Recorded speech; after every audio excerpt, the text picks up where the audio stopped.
A bad Upwork review has just landed in my inbox. $500,000 earned on the platform, plus I've expert vetted top 1%, and I've just been given 3 stars from a client that I'd forgotten even existed. The review was from a contract that is 2 years old. 2 years. And it dropped my job success score in the time it took me to finish the sentence that I was recording. And here's exactly what happened. I was in my office, filming, phone face down on the desk. I always put it face down when I record because, like, if notifications happen mid-take, they're the enemy of a clean cut because I'd let my eyes move, whatever. Halfway through a line, I'd moved my hand across the desk and the phone fell off the desk. I heard the thud. And then, just after the thud, this is really weird, I heard the notification sound of an email, but something in that second little sound, the one after the thud, got lodged somewhere in the back of my head and my stomach. I cancelled the section because I obviously couldn't use the clip. Walked over, picked my phone up off the carpet, and what I saw was an Upwork email at the top of the inbox. Your contract with client has ended. Now, here's the bit that made my stomach turn a little bit. I hadn't worked with that client in 2 years. I'd assumed it was closed long ago, but it wasn't. Below that email, quickly after, another notification. You've received a new review. Upwork letting me know that feedback's been left and it's my turn. After I left my feedback, 3 stars. The client was in healthcare, health insurance, enterprise side. Wanted more hand-holding than scope covered, that sort of vibe. We'd cancelled after a month. Amicably enough, at least I thought so, but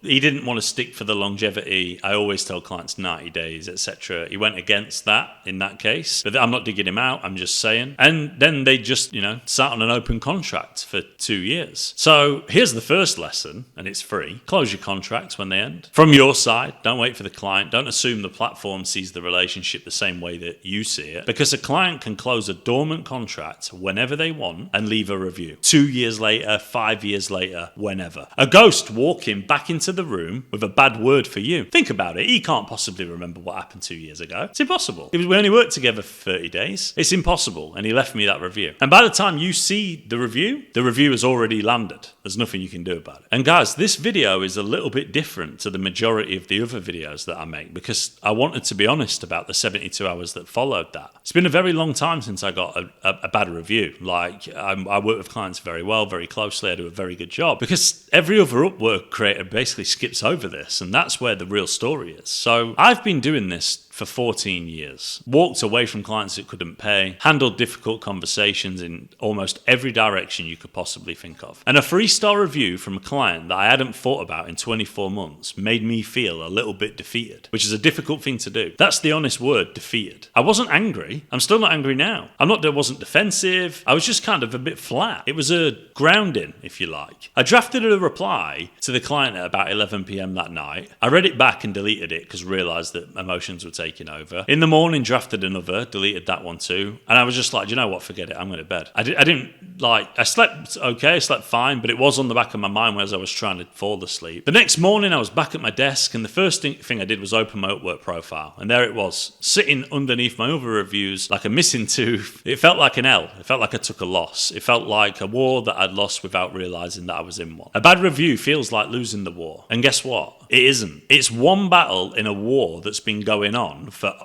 a decade and a half in my case, and will keep going on for another decade and a half. The mistake most freelancers make is treating the battle like the war. They quit, they stop bidding, they go quiet, they question whether they should be doing it at all. That's how a 3-star review can end careers. It's not the stars, it's the retreat that it puts inside of your body. Now here's what nobody explains about the job success score. It's not a verdict. It's not a final judgment in court. It's an average. Every review that you've ever had, ever closed on Upwork takes them all and runs them through a rolling calculation. Most rated work weighted the heaviest yes. Oldest work fades gradually. Which means one bad review in a single data point against hundreds in my case. Statistically, it's a rounding error. But it's a rounding error that feels like a funeral when it lands. The mathematics are on your side. It's just that the emotions aren't. So here's the part where most Upwork videos teach you the tactical playbook, teach you everything about how you go about this, the clever private message, the measured private feedback, the 5-step negotiation that gets the rating changed. And I'm not going to teach you any of that. Do you know why? Because I didn't do it. And here's what actually happened. Upwork has a mechanic that most freelancers don't know about. When a contract ends, both sides can leave feedback, but you can't see what the client wrote until you've submitted your own first. It's reciprocal system. You give and then you see. My natural tactical instinct wanted me to play that game. It wanted me to start communicating with the client, something diplomatic, something that unlocked visibility so I could see exactly what had happened and try and coerce the client into fixing something. And I didn't. Not out of strategy, but out of how I was raised. If you haven't got anything nice to say, don't say anything at all. My mum's line, delivered 1,000 times, 10,000 times across my 33, nearly 34 years on planet Earth. And that line hit me at 11 p.m. that night that review landed. Sat there with a draft open on screen, about to message the client, frustrated, emotional, and with my own agenda to try and get him to change it. I closed the draft, I closed the laptop, I went to bed. I didn't message the client, just nothing. I did nothing. And look,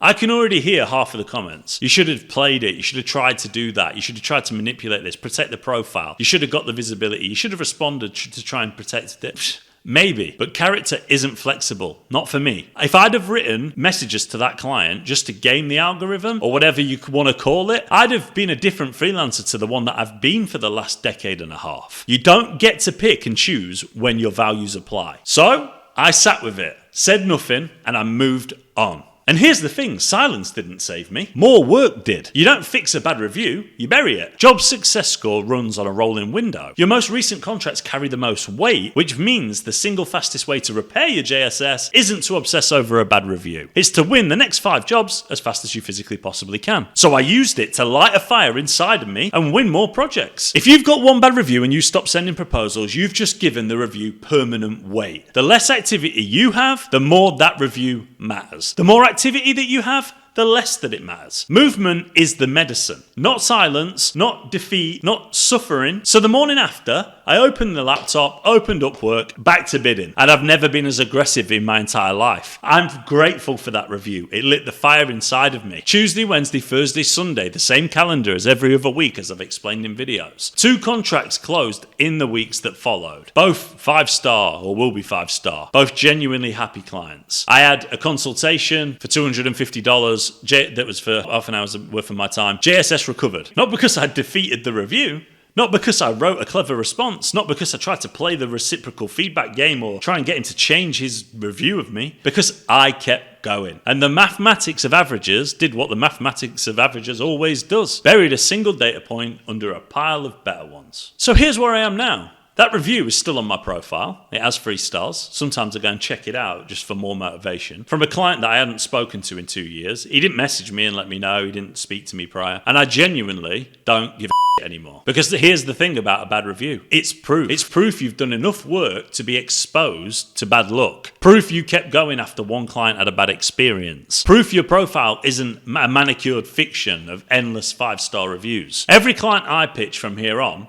reads it. It's not the only bad review I've ever got on my profile. There's a couple of other 3-star reviews too, from way back when. I've been on the platform for years. But they get to make their own mind up. Most do, in my favour. The ones who don't, I probably wouldn't have wanted to work with anyway. I choose never to read the full reviews. I could have. 10 minutes of writing feedback I didn't mean, messages that I didn't mean, and the reciprocal lock would have opened and it would have been bad energy around me. I decided that I didn't need to know, I didn't need more information, I just wanted to let it go. Because reading it and trying to fix it, it would have changed how I behaved next. And what I did next was the only thing that was ever going to save it. The battle was lost the moment that the notification sound hit my phone, when the phone fell off the desk. The war's still going on, and the war is won by the freelancers who keep showing up. You don't need advice from people who are less successful than you. And it's not about some sort of Richter scale of who you should listen to and where, but don't allow one unreasonable client's feelings and emotion step in the way of your greatness. Don't do it. I'm telling you that you're good enough. If you offer a good service, you're going to kiss a few frogs, as they say, along the way. And if you're watching this because it just happened to you, close the laptop for the night. Don't type anything. Do not get emotional. Don't send anything. Definitely don't message the client from your phone at midnight or whatever. Tomorrow morning, first thing you'll do is read it again. It'll hurt less. You'll see it more clearly. And then you've got a choice to make. You can play the reciprocal feedback game, trying to speak to the client, unlock the text again,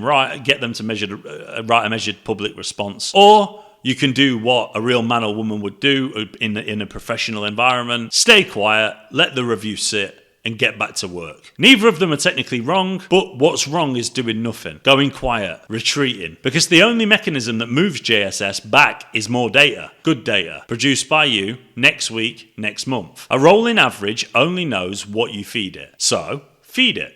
Keep bidding. Keep applying. The proposal structure. Keep producing 5-star closeouts. Because averages are the only thing that bury bad numbers, and averages are on your side if you don't stop. That's the whole playbook when you get a bad review. And the part that nobody prepared me for, or probably not prepared you for, this is what I've learned in 14 years. You'll feel defeated for about 72 hours. And that's fine. That's human. When somebody says something bad about you, it's water off a duck's back. But anybody would be lying to you if your whole career is based around a certain system and somebody tries to, put a hole in it. You haven't lost the war because you've lost the battle to a freelancer that I don't even remember. I didn't remember, but when my thoughts came back to me, I remembered that we only worked together for a month. It was $3,500. Keep going. If you want more of this type of content, I mix it up. I talk about various topics and I'm very honest and transparent like in this video. No filler, no fluff, just 14 years and $500,000 on Upwork earned, millions across other businesses, and multiple 7-figure business owner, a 1-star review. Does it actually have any impact on my life? No. Are my children good? Yes. Is my life any different with the 3-star review? No. May a new client see it? Yes. If they do, I'll just tell them, what do you want me to do? You can't please everybody. It is what it is. It's a mediocre review. There you go. My name's Michael Elliott. This one was a weird one from the heart. I'll catch you in the next one. If you've enjoyed this, go and check this one out. But don't let a bad review get you down, guys. You're better than that. Forget it.